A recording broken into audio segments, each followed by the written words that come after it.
ಚಿಕ್ಕಬಳ್ಳಾಪುರದ ನಂದಿಗಿರಿ ಧಾಮದಲ್ಲಿ ಇವತ್ತು ಸಚಿವ ಸಂಪುಟ ಸಭೆ ಇದೆ.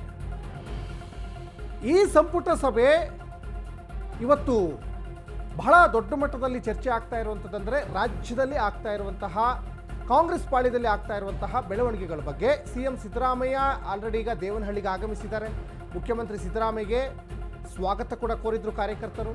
ಸಿಎಂ ಆಗಮನ ಹಿನ್ನೆಲೆ ದೇವನಹಳ್ಳಿಯಲ್ಲಿ ಬಿಗಿ ಭದ್ರತೆ ಕೂಡ ನಿಯೋಜನೆ ಮಾಡಲಾಗಿದೆ. ಚಿಕ್ಕಬಳ್ಳಾಪುರದ ನಂದಿಗಿರಿ ಧಾಮದಲ್ಲಿ ಸಂಪುಟ ಸಭೆ ಇದೆ. ಯಾಕಂದರೆ ಒಂದು ಬದಲಾವಣೆಯ ಮಾತುಗಳು ಕೇಳಿ ಬರ್ತಾ ಇದ್ದಾವೆ. ಇನ್ನೊಂದು ಕಡೆ ರಾಜ್ಯ ಉಸ್ತುವಾರಿ ರಣದೀಪ್ ಸಿಂಗ್ ಸುರ್ಜೇವಾಲಾ ರಾಜ್ಯದಲ್ಲೇ ಇದ್ದಾರೆ.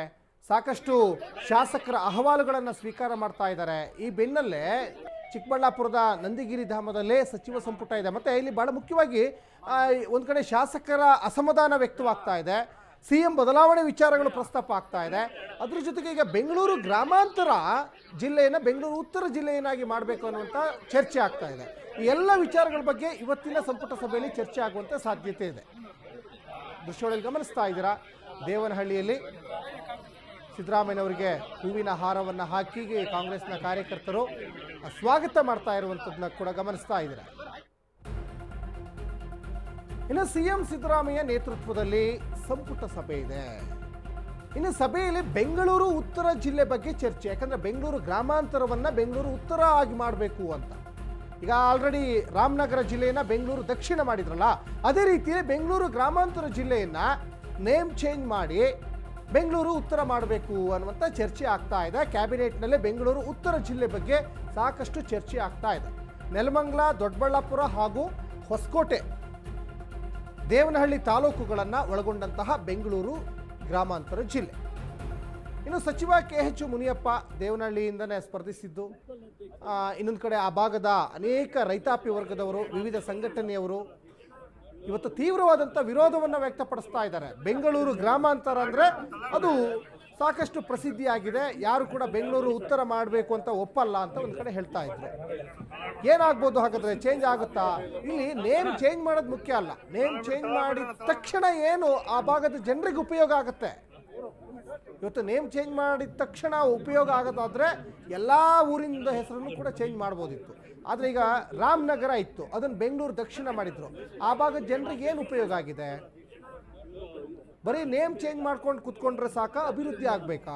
ಹಾಗಾಗಿನೇ ಆ ಭಾಗದ ಸಾಕಷ್ಟು ಸಂಘ ಸಂಸ್ಥೆಯವರು ಈಗ ಪ್ರಶ್ನೆ ಮಾಡ್ತಾ ಇದ್ದಾರೆ ಸರ್ಕಾರಕ್ಕೆ. ಯಾವುದೇ ಕಾರಣಕ್ಕೂ ಬೆಂಗಳೂರು ಗ್ರಾಮಾಂತರ ಜಿಲ್ಲೆಯನ್ನು ಬೆಂಗಳೂರು ಉತ್ತರ ಮಾಡಕ್ಕೆ ನಾವು ಬಿಡಲ್ಲ.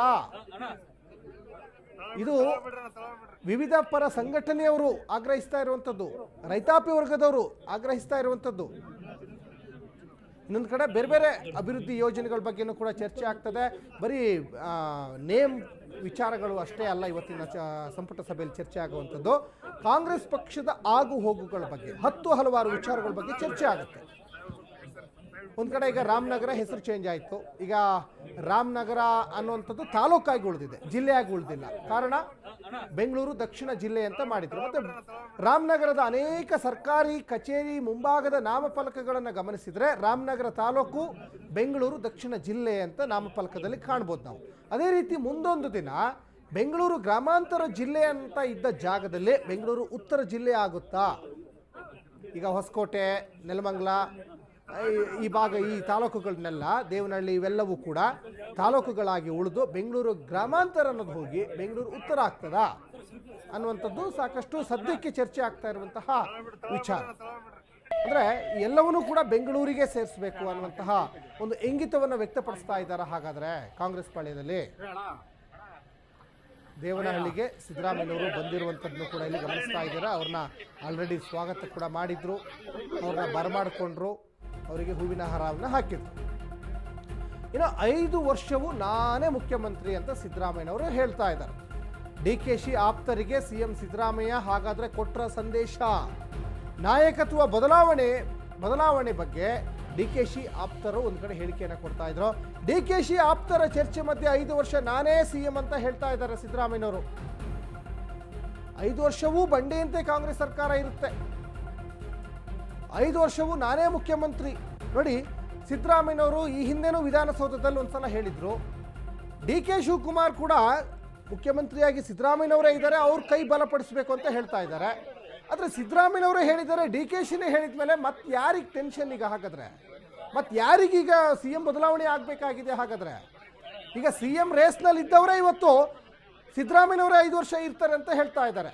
D K Shivakumar C M ರೇಸಲ್ಲಿ ಇದ್ದಾರೆ, ಅವರೇ ಹೇಳ್ತಾ ಇದ್ದಾರೆ ಸಿದ್ದರಾಮಯ್ಯನವರು 5 ವರ್ಷ ಅವ್ರ ಕೈ ಬಲಪಡಿಸ್ಬೇಕು ಅಂತ. ಮತ್ತೆ ಈಗ ಯಾರಿಗೀಗ ಚೇಂಜ್ ಆಗಬೇಕಾಗಿದೆ? ಯಾರಿಗೆ ಆತುರ? ಹಾಗಾದ್ರೆ ಇಕ್ಬಾಲ್ ಹುಸೇನು, ಅದ್ರ ಜೊತೆಗೆ ರವಿ ಗಣಿಗ, ಬಾಲಕೃಷ್ಣ ಇವರೆಲ್ಲರೂ ಕೂಡ ಈ ಹಿಂದೆ ಸಾಕಷ್ಟು ಸಂದರ್ಭದಲ್ಲೇ ಡಿ ಕೆ ಶಿವಕುಮಾರ್ ಪರವಾಗಿ ಮಾತಾಡಿದರು. ಇಕ್ಬಾಲ್ ಹುಸೇನ್ ನಿನ್ನೆ ಕೂಡ ಮಾತಾಡಿದ್ದಾರೆ, ಡಿ ಕೆ ಶಿವಕುಮಾರ್ ಮುಖ್ಯಮಂತ್ರಿ ಆಗಬೇಕು, 2028ರಲ್ಲಿ ಕಾಂಗ್ರೆಸ್ ಸರ್ಕಾರ ಅಧಿಕಾರಕ್ಕೆ ಬರಬೇಕಂದ್ರೆ ಈಗೇನಾದರೂ ಬದಲಾವಣೆ ಆಗಬೇಕು, ಪಕ್ಷಕ್ಕೋಸ್ಕರ ಸಾಕಷ್ಟು ದುಡಿದಿದ್ದಾರೆ, ಅವ್ರಿಗೆ ನೋಟಿಸ್ ಕೊಟ್ಟಿದ್ದಾರೆ ಡಿ ಕೆ ಶಿವಕುಮಾರ್ ಇಕ್ಬಾಲ್ ಹುಸೇನ್ಗೆ. ಆದರೂ ಅವ್ರು ಬಿಡ್ತಾ ಇಲ್ಲ, ಪಕ್ಷದ ಚೌಕಟ್ಟನ್ನು ಮೀರಿ ಮಾತಾಡ್ತಾ ಇದ್ದಾರೆ. ಹಾಗಾದರೆ ಡಿ ಕೆ ಶಿವಕುಮಾರ್ ಅವರ ದಾಳ ಏನು, ಅವರ ಹಿಡನ್ ಅಜೆಂಡಾ ಏನು? ಮತ್ತು ಸಿದ್ದರಾಮಯ್ಯನವರು ಪದೇ ಪದೇ ನಾನೇ ಸಿ ಎಂ ಅಂತ ಹೇಳ್ತಾ ಇದ್ದಾರೆ ಅಂದರೆ ಅವರ ಸೀಟಿಗೆ ಏನಾದರೂ ಕಂಟಕ ಬಂದಿದೆಯಾ? ಅವ್ರ ಸೀಟಿಗೆ ಏನಾದರೂ ಕಂಟಕ ಬಂದು ಮತ್ತೆ ಅವರು ಈ ಥರ ಒಂದು ನಾನೇ ಸಿ ಎಂ ಅನ್ನುವಂಥ ಪದವನ್ನು ಬಳಸ್ತಾ ಇದ್ದಾರೆ. ಒಟ್ಟಿನಲ್ಲಿ 2013ರಲ್ಲೂ ಮುಖ್ಯಮಂತ್ರಿನೇ ಸಿದ್ದರಾಮಯ್ಯನವರು, ಆದರೆ ಆಗ ಈ ಮಾತುಗಳು ಯಾವ ಸಂದರ್ಭದಲ್ಲೂ ಬಂದಿರಲಿಲ್ಲ. 5 ವರ್ಷ ಸುಸೂತ್ರವಾಗಿ ಸರ್ಕಾರ ನಡೆಸಿದ್ರು 2013ರಿಂದ 18ರವರೆಗೆ. ಆಗ ಸಿ ಎಂ ಬದಲಾವಣೆ ವಿಚಾರನೂ ಇರಲಿಲ್ಲ, KPCC ಅಧ್ಯಕ್ಷರ ಬದಲಾವಣೆ ವಿಚಾರನೂ ಇರಲಿಲ್ಲ, ಇಷ್ಟೊಂದು ಶಾಸಕರು ಅಸಮಾಧಾನನೂ ವ್ಯಕ್ತಪಡಿಸಿರಲಿಲ್ಲ. ಆದರೆ 2025ರಲ್ಲಿ ಯಾಕೆ ಇಷ್ಟೊಂದು ವಿಚಾರಗಳು? 2023ರಲ್ಲಿ ಸರ್ಕಾರ ರಚನೆ ಆಯಿತು, ಬರೋಬ್ಬರಿ 2 ವರ್ಷ ಕಂಪ್ಲೀಟ್ ಆಗಿದೆ ಸರ್ಕಾರ ಅಧಿಕಾರಕ್ಕೆ ಬಂದು. ಈ 2 ವರ್ಷದಲ್ಲಿ ಅನೇಕ ಸಂದರ್ಭದಲ್ಲಿ ಶಾಸಕರು ಅಸಮಾಧಾನ ವ್ಯಕ್ತಪಡಿಸಿದ್ದಾರೆ. ಈಗ ಸುರ್ಜೇವಾಲಾ ಹತ್ರನೂ ಸಾಕಷ್ಟು ಜನ ಶಾಸಕರು ಅಸಮಾಧಾನ ವ್ಯಕ್ತಪಡಿಸಿದ್ದಾರೆ. ಮತ್ತು ಸಿದ್ದರಾಮಯ್ಯನವರಿಗೆ ತಮ್ಮ ಸೀಟಿನ ತಮ್ಮ ಸಿ ಎಂ ಕುರ್ಚಿ ಅಲ್ಗಾಡ್ತಾ ಇದೆ ಅಂತ ಏನಾದರೂ ಒಳಗೊಳಗೆ ಭಯ ಕಾಡ್ತಾ ಇದೆಯಾ? ಯಾಕಂದರೆ ಪದೇ ನಾನೇ ಮುಖ್ಯಮಂತ್ರಿ 5 ವರ್ಷ, ನಾನೇ ಮುಖ್ಯಮಂತ್ರಿ 5 ವರ್ಷ ಅಂತ ಹೇಳ್ತಾರೆ. ನೋಡಿ, ಇದು ಮೊನ್ನೆ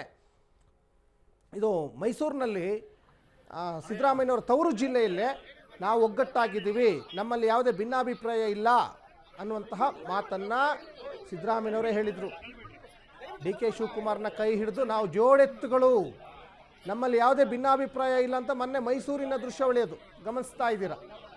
ಈ ಕಡೆ ದೇವನಹಳ್ಳಿಗೆ ಆಲ್ರೆಡಿ ಸಚಿವ ಸಂಪುಟ ಸಭೆಗೆ ಹೊರಟಿದ್ದಾರೆ. ದೇವನಹಳ್ಳಿಯಲ್ಲಿ ಸಿದ್ದರಾಮಯ್ಯನವ್ರನ್ನ ಹೂವಿನ ಹಾರವನ್ನು ಹಾಕಿ ಸನ್ಮಾನ ಮಾಡ್ತಾ ಇರುವಂತಹ ದೃಶ್ಯಾವಳಿ ಕೂಡ ಗಮನಿಸ್ತಾ ಇದ್ದೀರಾ. ಒಟ್ಟಿನಲ್ಲಿ ನಾನೇ ಸಿ ಎಂ 5 ವರ್ಷ ಅಂತ ಒಂದು ಕಡೆ ಹೇಳ್ತಾ ಇದ್ದಾರೆ.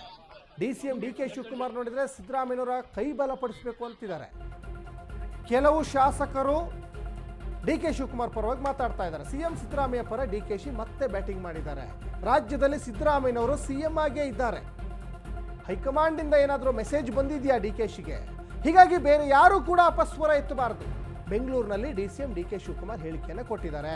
ಹಾಗಾದರೆ ಇಲ್ಲಿ ನೀವು ಎಷ್ಟೇ ಶಾಸಕರು ಬೆಂಬಲ ಕೊಟ್ಟರು, ಎಷ್ಟೇ ಘೋಷಣೆ ಕೂಗಿದ್ರು, ಎಷ್ಟೇ ಪರವಾಗಿ ಬ್ಯಾಟ್ ಮಾಡಿದ್ರು ಕೂಡ ಹೈಕಮಾಂಡ್ ಅನ್ನೋಂಥದ್ದು ಇದೆಯಲ್ಲ, ಹೈಕಮಾಂಡ್ ತೆಗೆದುಕೊಳ್ಳುವಂಥ ನಿರ್ಧಾರವೇ ಫೈನಲ್. ಮಲ್ಲಿಕಾರ್ಜುನ್ ಖರ್ಗೆ ಅವರು ಸ್ಪಷ್ಟೀಕರಣ ಕೊಟ್ಟುಬಿಟ್ಟಿದ್ದಾರೆ. AICC ಅಧ್ಯಕ್ಷರು ಇವರು ಎಷ್ಟೇ ಕಚ್ಚಾಡಿದ್ರು, ಎಷ್ಟೇ ಕೂಗಾಡಿದ್ರು, ಎಷ್ಟೇ ಅರ್ಚಾಡಿದ್ರು ಕೂಡ ಹೈಕಮಾಂಡೇ ಫೈನಲ್ ನಿರ್ಧಾರ. ಅದು ಯಾವುದೇ ಪಕ್ಷ ಆದರೂ ಅಷ್ಟೇ. ನಾಳೆ ದಿನ BJPಲಿ ಇಂಥ ಪರಿಸ್ಥಿತಿ ಬಂದರೆ ಹೈಕಮಾಂಡೇ ಫೈನಲ್ ಆಗುತ್ತೆ. ಹಾಗಾಗಿ ಬೇರೆ ಯಾರು ಕೂಡ ಅಪಸ್ವರ ಎತ್ತಬಾರದು ಅಂತ ಹೇಳ್ತಾ ಇದ್ದಾರೆ. ಕೆಲವು ಫೈಲ್ಸ್ ರೆಡಿ ಇರಲಿಲ್ಲ,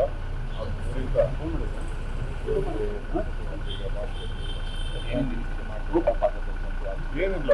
ಅವರು ಏನೇನು ಕೆಲವು ಮೇಯ್ನು ಚಿಕ್ಕಬಳ್ಳಾಪುರ, ಕೋಲಾರದಕ್ಕೆಲ್ಲ ಈಗಾಗಲೇ ನಾವು ನೀರಿನ ಈಗಾಗಲೇ ಸಿದ್ಧತೆ ಮಾಡ್ತಾ ಇದ್ದೀವಿ. ಆಮೇಲೆ ಕೆಲವು ಸ್ಮಾಲ್ ಬೆಂಗಳೂರು ನೀರಾವರಿ ಕೆಂಪೇಗೌಡ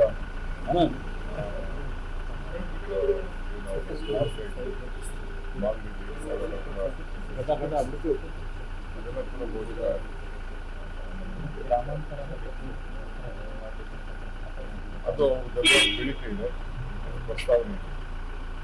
ಕೆಲವು ಗ್ರಾಮಾಂತರ ಮತ್ತು ಹಳೆ ಗ್ರಾಮಾಂತರ ನಾವೆಲ್ಲ ಜಿಲ್ಲಾ ಪಂಚಾಯತ್ ಇದ್ದಾಗ ಗ್ರಾಮಾಂತರ ಅಂತ ಇತ್ತು. ರಾಮನಗರ, ಚನ್ನಪಟ್ಟಣ ಸೇರಿತ್ತು, ಬಂದಿತ್ತು. ಈಗ ನಾವು ಸೌತ್ ಅಂತ ಆದ್ಮೇಲೆ ಅವ್ರು ಲೋಕಲ್ ರಿಕ್ವೆಸ್ಟ್ ಮಾಡಿದ್ದಾರೆ, ಅದನ್ನು ಪ್ರಸ್ತಾವನೆ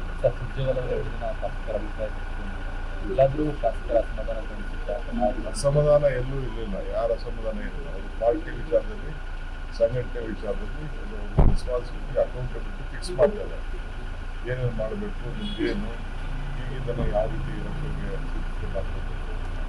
ರೆಡಿ ಮಾಡಿ. ಕೆಲವು ಫೈಲ್ಸ್ ರೆಡಿ ಇರಲಿಲ್ಲ, ಅದರಿಂದ